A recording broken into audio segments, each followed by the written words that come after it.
Vamos dar continuidade à nossa discussão sobre os crimes contra a honra. Vamos falar então sobre a difamação e a injúria, artigos 139 e 140 do Código Penal.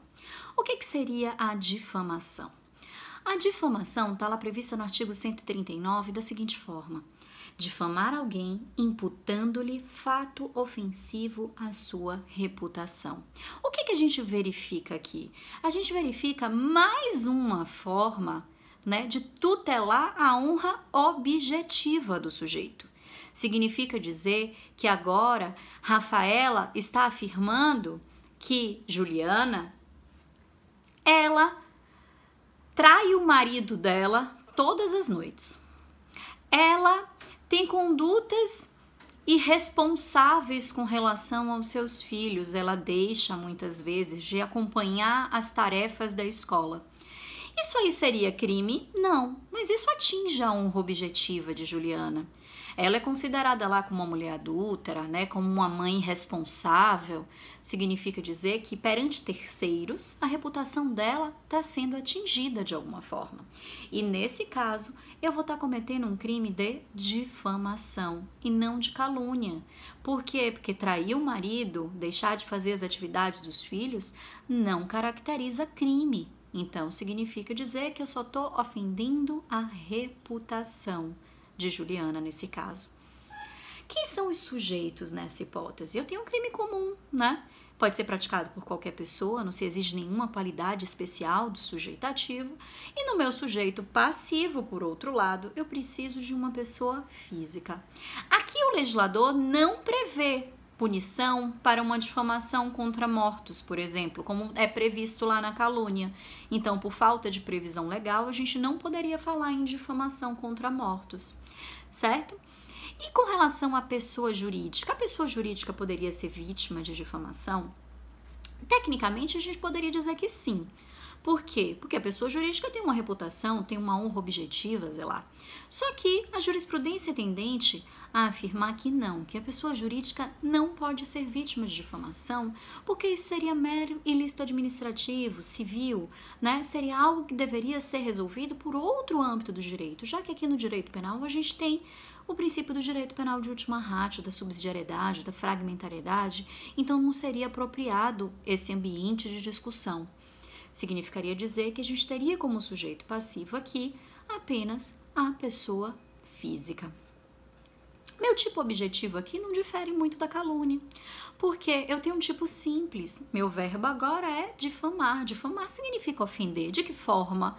De uma forma vinculada, Mediante essa ofensa, dessa imputação de um fato ofensivo à reputação da vítima, Essa violação à honra objetiva. Então aqui eu também exijo um fato, não pode ser uma qualidade depreciativa. Repare que Rafaela, ela disse que Juliana trai o marido todas as noites. Rafaela não disse que Juliana é adúltera, que o marido é um corno, nada do gênero, Rafaela está dizendo um fato que ofende a reputação de Juliana. Então, eu tenho aqui um crime de difamação. E meu tipo subjetivo? Eu tenho aqui também um crime doloso, Em que se exige um ânimos especial. Esse ânimos especial aqui é chamado de ânimos difamandi, para demonstrar a intenção de ofender a vítima e não simplesmente de fazer uma brincadeira, de narrar um fato, de corrigir alguma coisa, de responder uma consulta, A intenção aqui é de ofender a honra objetiva da vítima. Por isso que a gente fala no ânimos difamandi.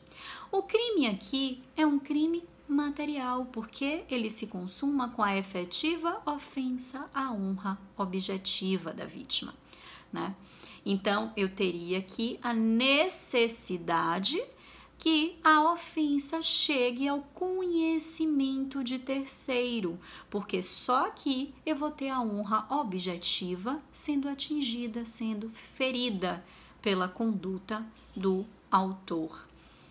Esse crime aqui, ele também admite a cessão da verdade. Rafaela, mas eu leio o tipo penal aqui, eu vejo que tem uma grande diferença com relação à calúnia. Porque lá na calúnia falava em falsa imputação. Aqui não usa o termo falsidade no tipo penal do artigo 139. E agora, o que eu tenho que fazer? Por que admite exceção da verdade? Reparem, o raciocínio aqui é invertido, exatamente em decorrência da falta de previsão do elemento falsidade. Como assim invertido? A regra é que não se admite a exceção da verdade, mas em algumas situações previstas pelo legislador, a exceção da verdade vai ser admitida.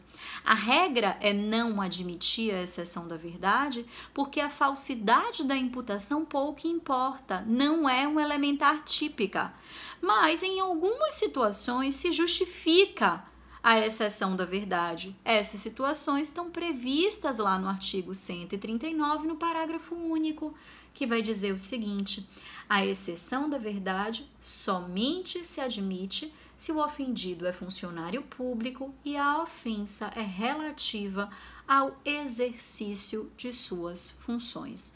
Ou seja, em regra, não se admite a exceção da verdade. Mas, se a vítima for funcionário público e a ofensa disser respeito ao exercício das suas funções, assim a previsão do legislador de admissibilidade da exceção da verdade. Bem simples.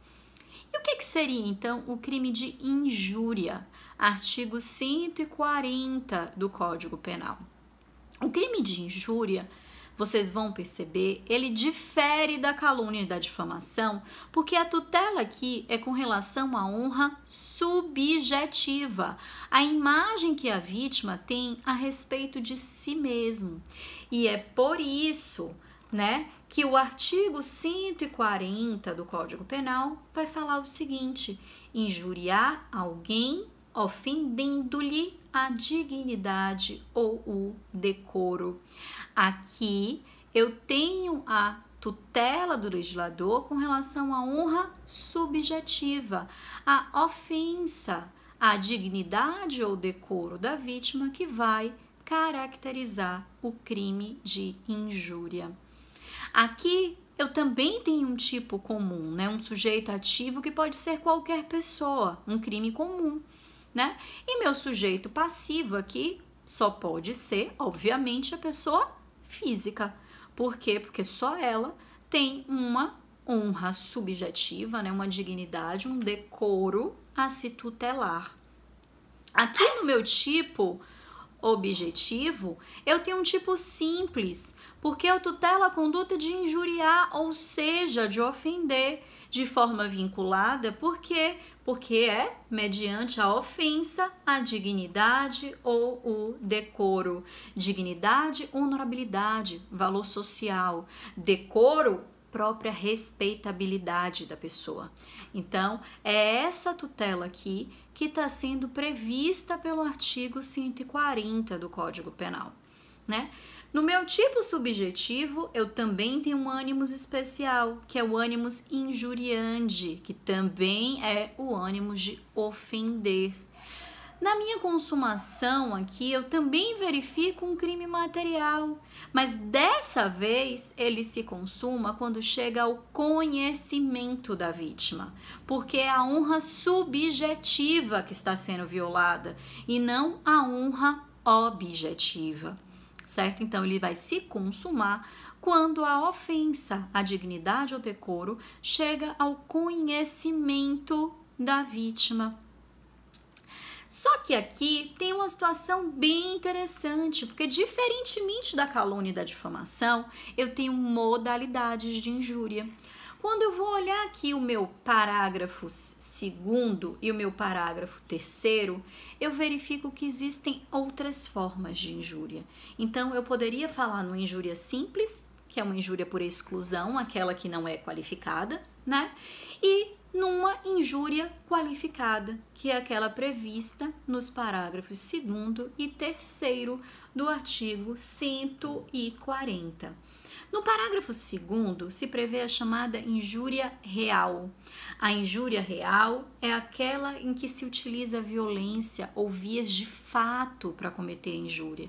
Então, eu não estou só chamando a pessoa de vadia, de vagabunda, de descarada, eu estou puxando o cabelo, arranhando, empurrando, né? Eu estou usando violência e vias de fato para cometer essa injúria. E por isso, além das penas da injúria qualificada, o agente vai ter também as penas correspondentes à violência empregada, por exemplo, uma lesão corporal que tenha sido praticada em concurso com aquela injúria. No parágrafo 3º, eu tenho a chamada injúria preconceituosa. A injúria preconceituosa é aquela que é composta por elementos de raça, cor, etnia, religião, origem, condição de pessoa idosa, condição de pessoa deficiente. Vocês já devem ter ouvido falar na chamada injúria racial. A injúria racial é a injúria preconceituosa associada a elementos de raça. Então, nesse caso, eu falo de chamada injúria racial, que é diferente de racismo, né? O racismo, previsto em legislação específica, ele requer uma segregação social, ou seja, nessa faculdade não se matriculam negros, nesse bar não sentam brancos, eu tenho uma segregação social. Quando eu falo em uma injúria racial, significa dizer que eu estou chamando de seu preto, seu branquelo, significa dizer que eu estou usando uma qualidade depreciativa associada à questão da raça para ofender a honra subjetiva daquela vítima, certo? Além disso, quando a gente vai estudar o crime de injúria, a gente verifica por óbvio que não vai ser admitida a exceção da verdade, porque imagine, eu chamei aquela pessoa de seu velho decrépito, eu vou provar que é um velho decrépito, senhor doutor juiz. Isso não tem cabimento, né? Eu não posso, eu tenho que respeitar as pessoas. Então, nesse caso, não se admite a exceção da verdade, né? Mas admite-se o chamado perdão judicial, lá no parágrafo 1º. O que é o perdão judicial? É uma causa de extinção de punibilidade, né, que está prevista lá no artigo 107 do Código Penal, entre as causas de extinção de punibilidade, nas hipóteses previstas em lei. E aqui, no parágrafo 1º do artigo 140 do Código Penal, a gente tem a previsão: o juiz pode deixar de aplicar a pena quando o ofendido, de forma reprovável, provocou diretamente a injúria. Ou seja, quando a própria vítima se colocou naquela situação. A própria vítima fez com que o agente perdesse a cabeça e injuriasse, né? Ou na segunda situação, no caso de retorção imediata, que consiste em outra injúria. Ou seja, uma pessoa foi ofendida e acabou ofendendo também, como uma forma de resposta imediata, impensada, a respeito de uma ofensa anterior. Espero que tenham entendido os crimes de difamação e de injúria.